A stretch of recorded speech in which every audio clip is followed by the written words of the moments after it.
Olá pessoal, Deus abençoe vocês, suas famílias, seus lares, em nome do Senhor Jesus.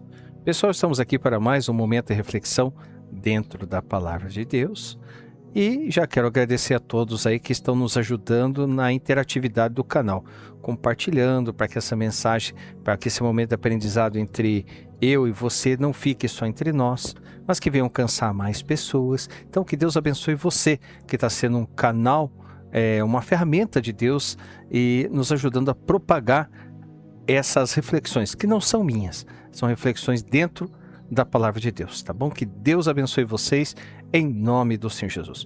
Pessoal, nós estamos aqui numa caminhada bíblica e assim como eu tenho pedido muito para vocês, sugestão de temas para que a gente venha trazer, porém, hoje, dia 12 de junho, nós não podemos deixar de falar de uma data.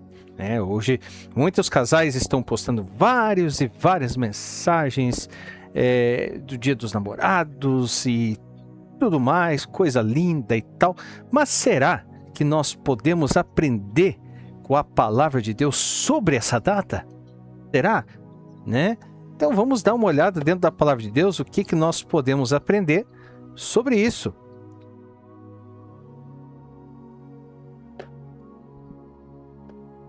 O amor que permanece quando as flores murcham. Ali tem um subtema. As muitas águas não poderiam apagar este amor, nem os rios afogá-lo. Baseado no livro de Cânticos dos Cânticos, capítulo 8, versículo 7. Vamos colocar ele aqui na tela. Nenhuma quantidade de água pode apagar o amor e nenhum rio pode afogá-lo. Se alguém quisesse comprar o amor e por ele oferecesse as suas riquezas, receberia somente o desprezo.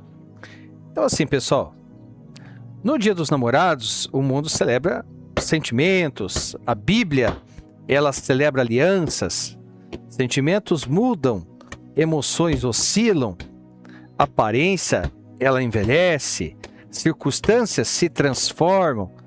Pessoal, não estranhe esse tec-tec, tá? Que é o vizinho fazendo reforma, Tec-tec.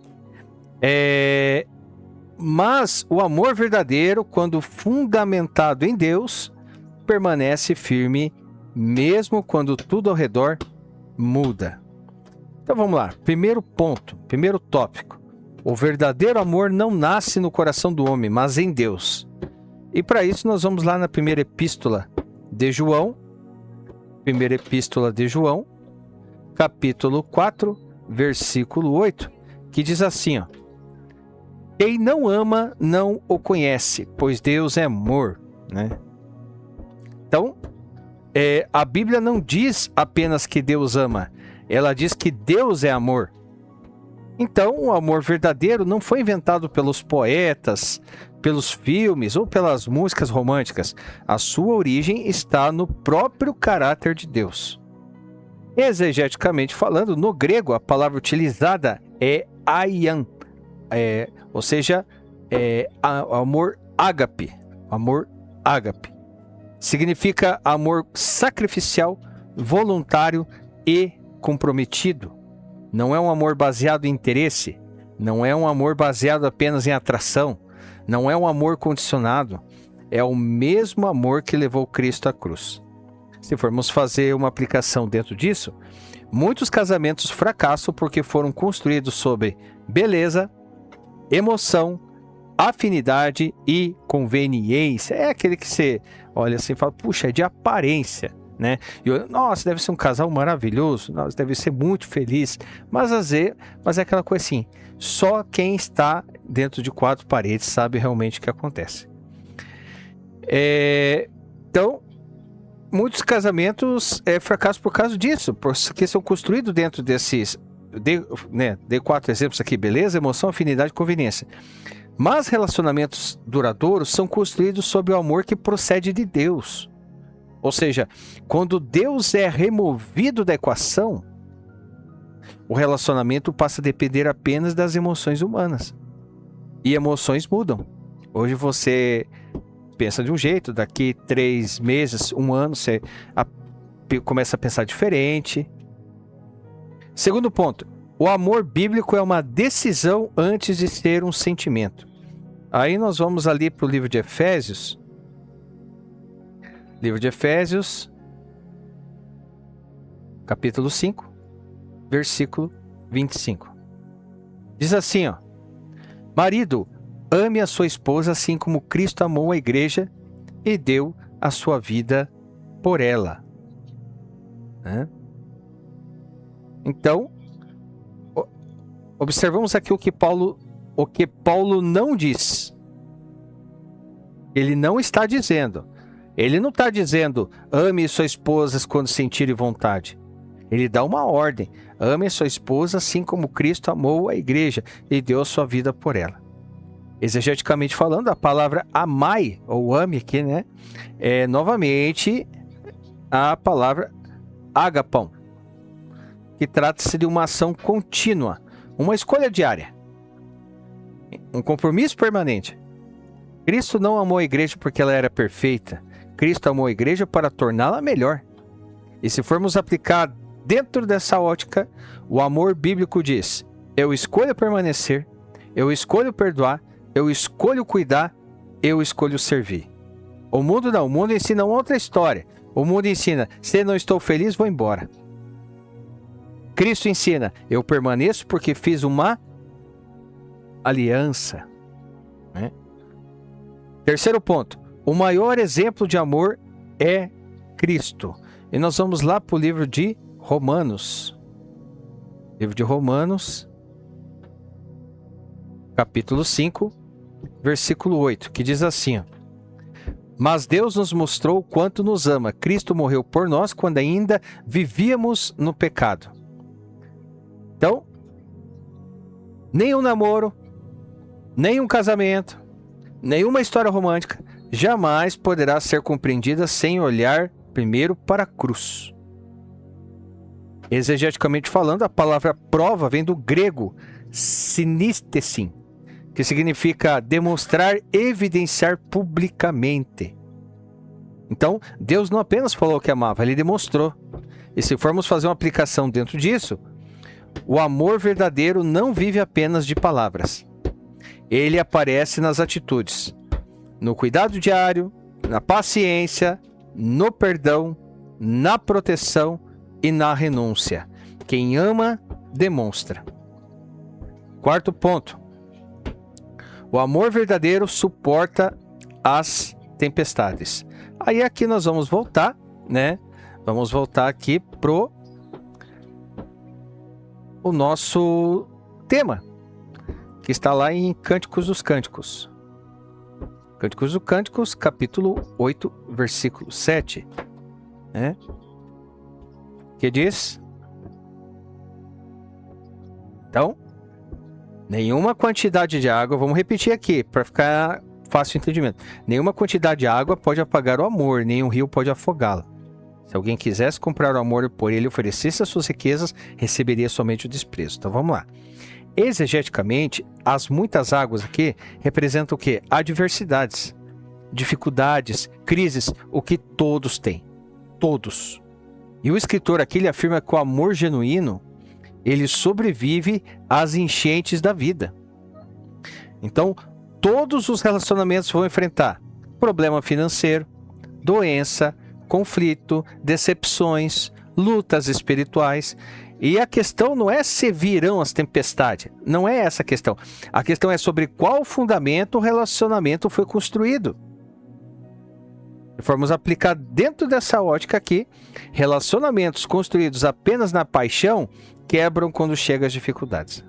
E você já deve, ou já conheceu alguém que passou por isso.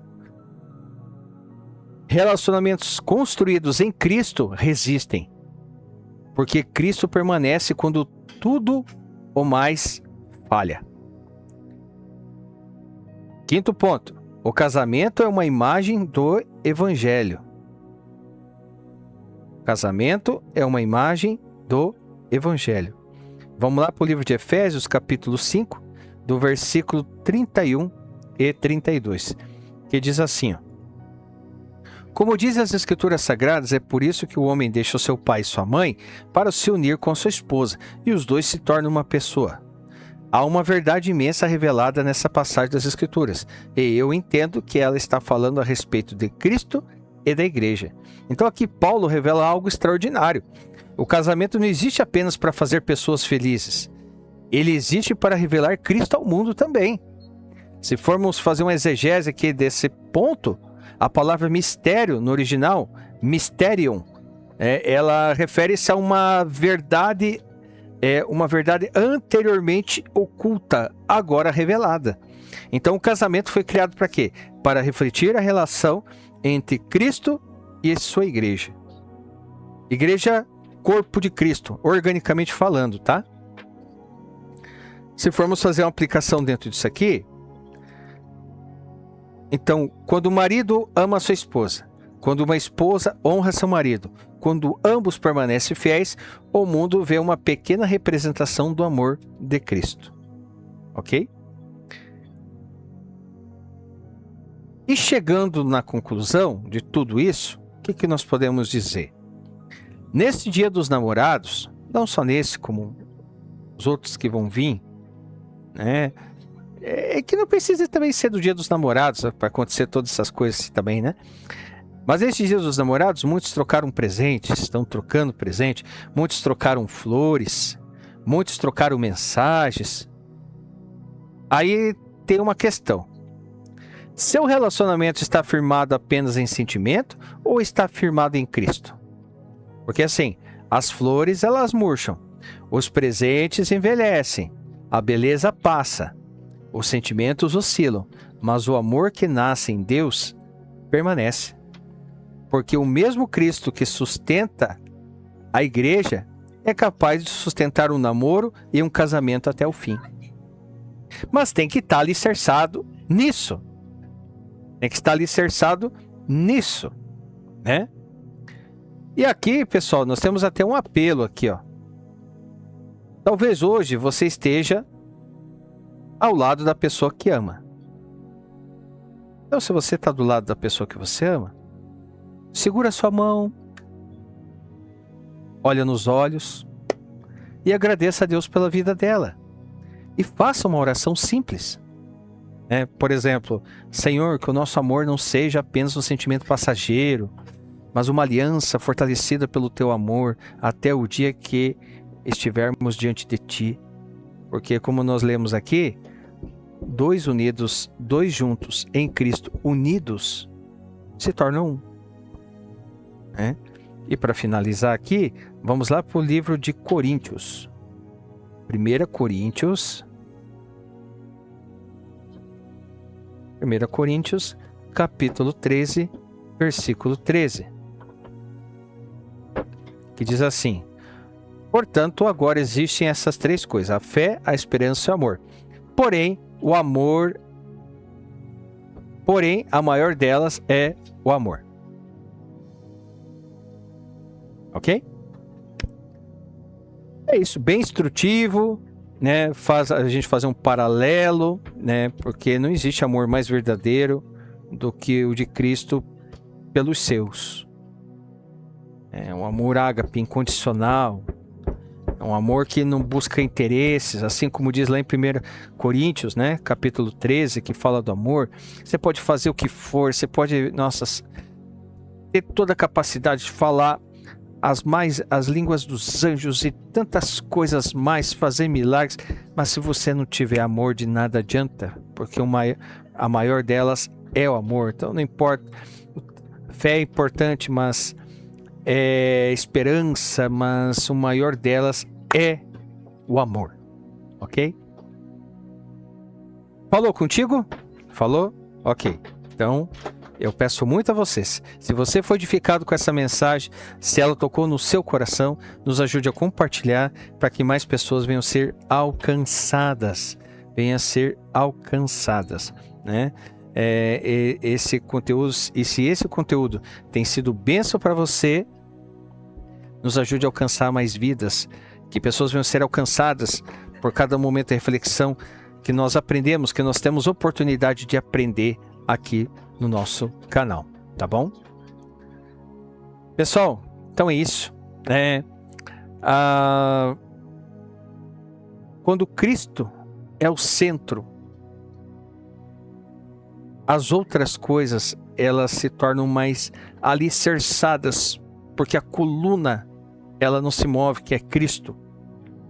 Então, hoje você de repente tem uma pessoa para você compartilhar seus momentos difíceis, momentos bons. De repente você ainda não tem essa pessoa e está pedindo a Deus, continue pedindo. Continue. Não se estribes no seu próprio entendimento, sabe? Deus tem o melhor para você. Deus tem o melhor. Então saiba esperar em Deus. Ah, é difícil. Eu sei disso. Mas não devemos nos apressar naquilo que Deus está preparando. Então muitas das vezes a gente acha, porque cadê essa pessoa? Será que ela está... E às vezes Deus quer trabalhar primeiro dentro da gente para depois a gente estar preparado para, sabe, para assumir algo sério. Para assumir ali, porque não é brincadeira. Por mais que o mundo coloque hoje como se fosse uma brincadeira, não é. Não é. Se trata de vidas, pessoas. Então, que viemos a pedir muito a Deus, muita sabedoria, entendimento e discernimento para aqueles que já têm a sua metade, vamos colocar assim, porque os dois formam um. Muita sabedoria, muito entendimento, discernimento, mansidão. E para aqueles que ainda não têm, que Deus venha preparar o melhor. E eu tenho certeza que Ele vai preparar. Mas para isso você tem que entregar na mão dEle. E Ele vai te presentear com algo melhor do que aquilo que você está esperando. Tá bom? Pessoal, então isso. Por hoje é só. Deus abençoe. Fiquem com Deus. E aguardo vocês no nosso próximo momento de reflexão. Se assim, o nosso grande e poderoso Deus desejar. Em nome do Senhor Jesus. Deus abençoe.